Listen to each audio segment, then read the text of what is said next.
Bonjour, je suis Sophie et voici un extrait de mon prochain cours vidéo. Alors, qu'est-ce que le patronage? Eh bien, le patronage, je vous l'ai dit en présentation, c'est transformer un buste de base en un modèle défini avec du volume.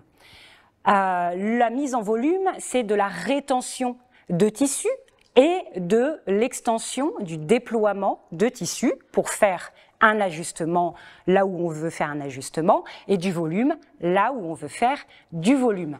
Mais pour faire du volume, il n'y a pas que le principe de transformation. Il y a aussi la matière. Vous allez utiliser les propriétés de la matière que vous utilisez. Alors si vous utilisez une matière sèche, comme la crétonne ici, la toile à patron ou n'importe quelle toile, eh bien, vous allez avoir une propriété assez limitée. La matière va se positionner là où vous voulez la positionner. On verra ça puisque nous travaillons ici sur le Caraco avec des matières plutôt sèches.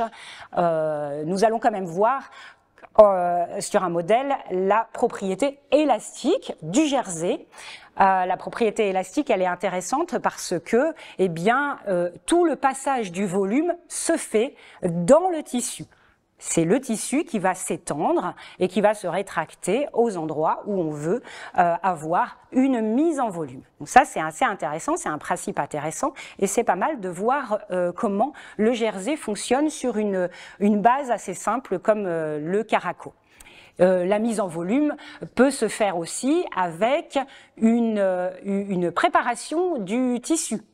Ça peut être des smocks, ça peut être des plis, ça peut être du fronçage, ça peut être beaucoup de choses. On peut travailler le tissu de n'importe quelle façon pour obtenir un volume placé là où on veut.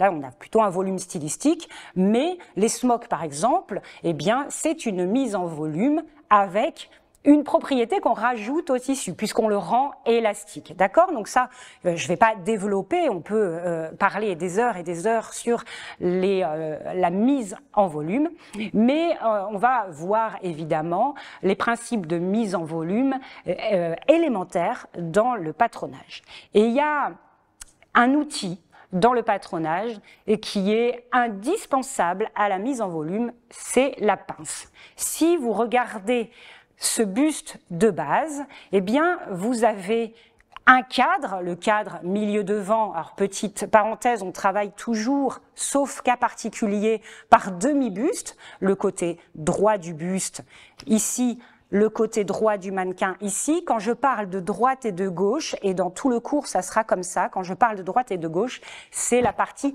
portée du buste. Donc, c'est cette partie-là, d'accord ? Donc, je travaille sur un buste droit que je vais faire en entier dans des cas particuliers. On verra sur des modèles, sur des derniers modèles ici, un petit peu plus élaborés, puisque vous aurez appris à construire depuis la base jusqu'à des choses un petit peu plus élaborées. Tout est évidemment à portée de main. Ce buste de base, il comprend, il a un milieu devant, un milieu dos, un côté qui est mis en volume. Comment est mis en volume le côté? Eh bien, c'est la direction et le galbe de ma ligne de côté. C'est déjà une mise en volume. Et à l'intérieur de ce cadre, nous avons des pinces. Alors, on ne va pas se servir de toutes les pinces ici, puisque c'est un Caraco, mais on va se servir d'une pince qui est primordiale, c'est la pince de poitrine qui est ici.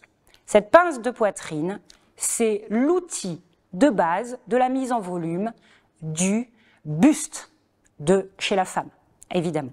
Cette pince, on dirait pas comme ça, à plat, mais c'est celle qui va vous garantir absolument la